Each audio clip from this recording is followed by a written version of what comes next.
सुनको बालुवा तेलको खानी उपनामले चिनिने मुस्लिम धर्मावलम्बीहरूको पवित्र धार्मिक स्थल मक्का र मदिनाले विश्वभर परिचित देश हो साउदी अरब। साउदी अरब दुनियाँमा एकमात्र यस्तो देश हो जहाँ अन्य देशहरूको तुलनामा नियम कानुन बिल्कुलै फरक रहेको छ। यस देशको प्रमुख धर्म इस्लाम हो। यस देशलाई विश्वको मुस्लिम धर्मावलम्बीहरूले विशेष महत्त्वका साथ हेर्ने गर्दछन्। साउदी अरब एक राजतन्त्रात्मक देश हो। यस देशमा कुनै लिखित संविधान छैन। अल्लाहको पवित्र किताब कुरान र पैगम्बर मोहम्मदको सुन्नालाई कानुनी संविधानको रूपमा मान्ने गरिन्छ। वास्तवमा यो देश शरियन कानुनमा चल्ने गर्दछ। नमस्ते साथीहरू, तपाईहरुलाई स्वागत छ। तपाईहरु हेर्दै हुनुहुन्छ रियल फ्याक्ट ब्लग च्यानल। आजको यस भिडियोमा साउदी अरबको बारेमा रोचक जानकारी दिनेछु। तर यो भिडियोलाई सुरु गर्नुभन्दा अगाडि एउटा सानो अनुरोध, यदि यो च्यानललाई सब्स्क्राइब गर्नुभएको छैन भने कृपया सब्स्क्राइब गरिदिनु होला।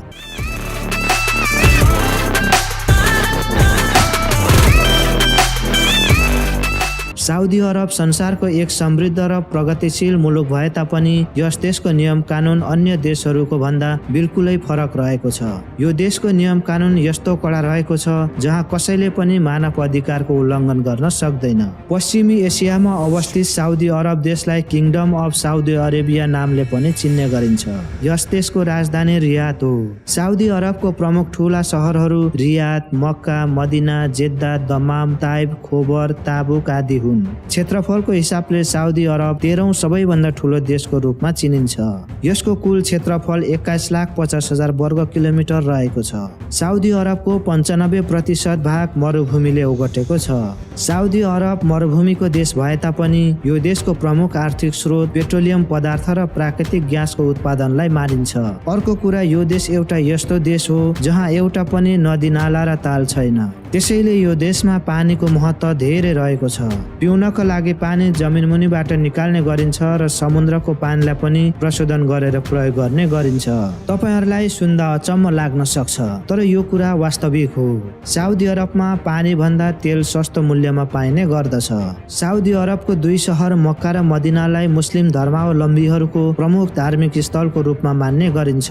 यस ठाउँमा हरेक वर्ष संसारभरबाट लाखौं मुस्लिम धर्मावलम्बीहरू हजको लागि आउने गर्दछन्। भिडलाई नियन्त्रण गर्नका लागि यस ठाउँमा आउन प्रत्येक देशको लागि एक विशेष कोटा छुट्याइएको हुन्छ। त्यसैको आधारमा मानिसहरू आउने गर्दछन्, तर गैर मुसलमानहरूलाई यस ठाउँमा जान निषेध गरिएको छ। साउदी अरबको सबैभन्दा ठूलो मरुभूमि रुब अल खालीलाई मान्ने गरिन्छ। यसको क्षेत्रफल लगभग 6,50,000 वर्ग किलोमिटर रहेको छ। अर्को कुरा, साउदी अरबमा बहुत कम भूभाग मात्र खेती योग्य रहेको छ। साउदी अरबको दमाममा रहेको किङ फाहद इन्टरनेसनल एयरपोर्टलाई क्षेत्रफलको हिसाबले विश्वकै सबैभन्दा ठूलो एयरपोर्टको रूपमा मान्ने गरिन्छ। यो एयरपोर्ट 776 वर्ग किलोमिटरमा फैलिएको छ।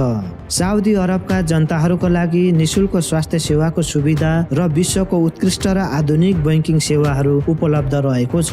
साउदी अरबमा परिवार नियोजन प्रतिबन्धलाई गैर कानुनी रूपमा मान्ने गरिन्छ। त्यसैले यहाँ जति पनि सन्तान जन्माउन सकिन्छ। अर्को कुरा, सैन्य खर्चको हिसाबले साउदी अरब विश्वको तेस्रो स्थानमा आउने गर्दछ। साउदी अरबको रियाद नजिकै रहेको बुराइद क्यामेल मार्केट त तपाईहरुले सुन्नु भएकै होला, जसलाई विश्वको सबैभन्दा ठूलो ऊँट किनबेच गर्ने मार्केटको रूपमा चिनिन्छ। यहाँ प्रत्येक दिन लगभग 100 वटा सम्म ऊँटको किनबेच हुने गर्दछ। अर्को कुरा, क्यामेल रेस कम्पिटिसनलाई साउदी अरबको एक प्रसिद्ध परम्परागत खेलको रूपमा मान्ने गरिन्छ। जमजम पत्रिकाको लेख अनुसार यो प्रतियोगिता विशेष गरेर साउदी अरबको रियाद, ताइफ र सारुराह भन्ने ठाउँमा हुने गर्दछ। यो दौड प्रतियोगितामा लगभग 100 वटा सम्म ऊँट हुने गर्दछन् भने दौडको दूरी 6 किलोमिटरदेखि 10 किलोमिटरसम्म हुने गर्दछ। यो प्रतियोगिता विशेष गरेर जाडो महिनामा डिसेम्बरदेखि लिएर फेब्रुअरीमा हुने गर्दछ। साउदी अरबमा सरकारी कार्यालयभित्र र बालबालिका प्रति सुर्तीजन्य पदार्थको प्रयोगमा प्रतिबन्ध लगाइएको छ। यद्यपि यस देशमा सुर्तीजन्य पदार्थको निर्यात उच्च रहेको छ। अरबका बासिन्दा पुरुषहरूले लगाउने परम्परागत लुगालाई थोप र महिलाले लगाउने लुगालाई अबया भन्ने गरिन्छ। साउदी अरबमा नागरिक पुलिस बल मात्र नभएर मुतुवान नामक धार्मिक पुलिस बल पनि रहेको हुन्छ, जसले साउदी अरब देशको समुदायभित्रको धार्मिक तथा लैङ्गिक शुद्धिकरणको काम गर्ने गर्दछ। साउदी अरबमा अविवाहित महिलाहरूलाई आफ्नो अभिभावक बिना बाहिर जान अनुमति छैन। विवाह समारोहमा पनि पुरुष र महिलाको लागि अलग अलग ठाउँ छुट्याइएको हुन्छ। विशेष अवसरमा मात्र दुलहा दुलहीलाई एकै ठाउँमा राख्ने गरिन्छ। सन् 2012 सम्म महिलाहरूको हकमा यस्तो नियम थियो, महिलाहरूको व्यक्तिगत उपयोगका सामानहरू खरिद गर्न पनि पसलमा पुरुषहरू मात्र जाने गर्दथे। तर अहिले भने यस्तो नियम छैन। पहिले महिलाहरूलाई गाडी चलाउन पनि प्रतिबन्ध लगाइएको थियो, तर अहिले आएर यो नियम पनि हटाइएको छ। अर्को कुरा, यस देशका महिलाहरूले आफ्नो नाममा बैंक खाता खोल्न आफ्नो श्रीमानको अनुमति लिनुपर्ने हुन्छ।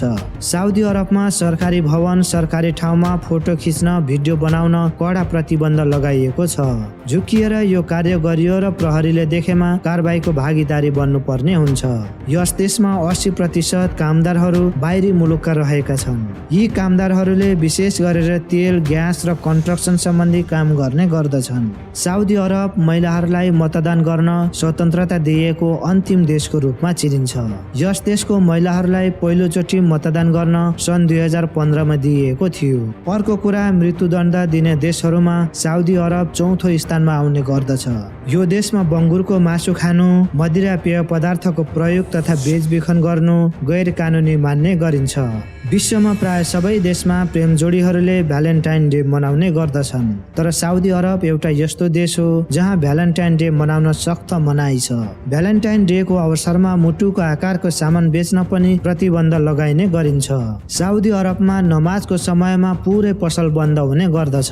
यस समयमा कसैले पनि केही किन्न र बेच्न पाउँदैनन्। नियम उल्लङ्घन गरेमा कडा सजाय हुने गर्दछ। यस देशमा गैर मुस्लिम अर्थात् अन्य धर्मका मानिसहरूलाई नागरिकता दिने अधिकार छैन। अर्को कुरा, गैर मुस्लिम अर्थात् अन्य धर्मका मानिसहरूलाई धार्मिक स्थल बनाउन र गैर मुस्लिम मृत्यु भएमा चिहान बनाएर गाड्न कडा रूपमा निषेध गरिएको छ। साउदी अरबमा समलैङ्गिक सम्बन्ध राख्ने, चोरी गर्ने, कसैको सम्पत्तिमा आगो लगाउने, घर जलाउने, जादु टुना मन्त्र खेलाउने जस्ता गतिविधि गरेमा यसको सजाय सिधै मृत्युदण्ड हुने गर्दछ। तपाईहरूलाई यो जानकारी कस्तो लाग्यो? आफ्नो मनमा लागेका कुराहरू तल कमेन्ट बक्समा लेख्न भने नभुल्नुहोला। भिडियोलाई मन परे लाइक, आफ्नो साथीहरूलाई सेयर र च्यानललाई सब्स्क्राइब पनि गरिदिनुहोला। आगामी दिनहरूमा पनि यस्तै रोचक जानकारीहरू लिएर आउनेछु। हवस् त, धन्यवाद।